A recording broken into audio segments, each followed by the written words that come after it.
नमस्कार मित्रों। आज चिंतन में नवरात्र में अपनी साधनात्मक ऊर्जा बढ़ाएं।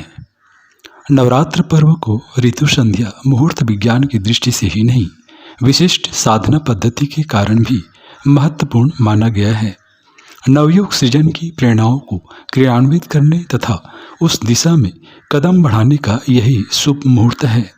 नैष्ठिक साधकों के लिए आश्विन और चैत्र नवरात्रों में अनुष्ठान साधना एक अत्यावश्यक पुण्य परंपरा के रूप में सदा सर्वदा से अपनाई जाती रही है। सर्दी और गर्मी दो ही प्रधान ऋतुएं हैं। उनका मिलन एक प्रकार से वैसा ही संधिकाल है जैसा कि रात्रि के अंत और दिन के प्रभात काल के रूप में उपस्थित होता है।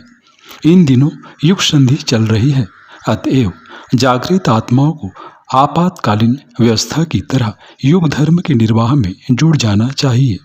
ऋतु संध्या आश्विन और चैत्र के जिन दिनों आती है, उन 9 दिनों की अवधि को नवरात्र कहते हैं। इस वर्ष 2025 में नवरात्र 30 मार्च से प्रारंभ हो रहे हैं।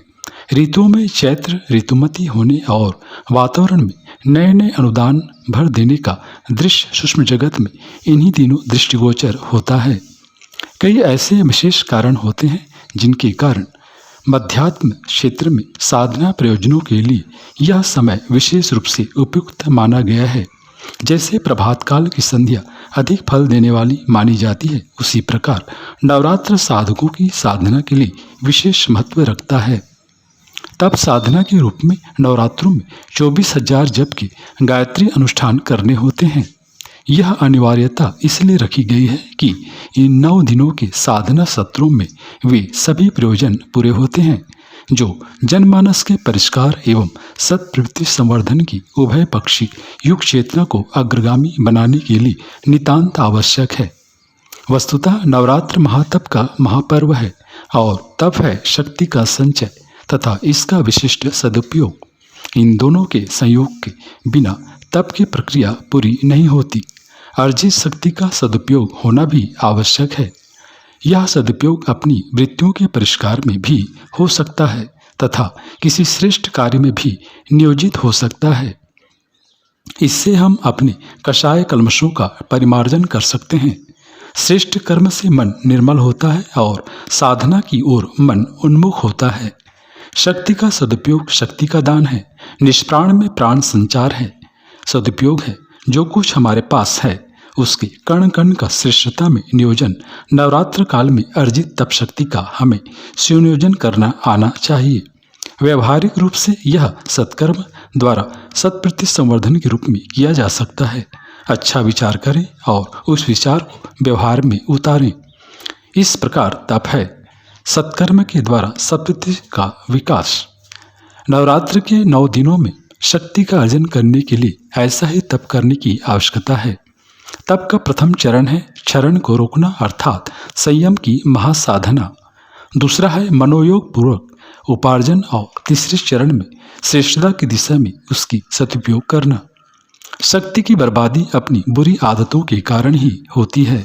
इसके लिए हम स्वयं जिम्मेदार हैं, कोई और नहीं। इसकी बर्बादी और दुरुपयोग हमें पतन की ओर ढकेलते हैं, जबकि इसके अभाव में हमें पीड़ा कचोड़ती है।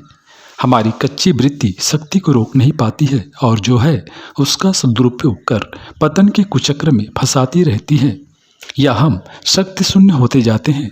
शक्ति के अभाव से हमारे सभी आयाम प्रभावित होते हैं। 24,000 गायत्री मंत्र जप या 2400 मंत्र लिखन का अनुष्ठान भूमि शयन, ब्रह्मचर्य पालन, उपवास अर्थात फलाहार या रसाहार, यथासंभव मौन, चमड़े की वस्तुओं का साधना काल में उपयोग न करना तथा अपनी सेवा स्वयं करना जैसे अनुबंध का अनिवार्यतः पालन करते हुए अनुष्ठान संपन्न कर नवमी के दिन यज्ञ द्वारा पूर्णाहुति संपन्न करें। कन्या भोज, ब्रह्मभोज, ज्ञान यज्ञ आदि के साथ सामर्थ्यानुसार नवरात्र साधना पूरी करनी चाहिए।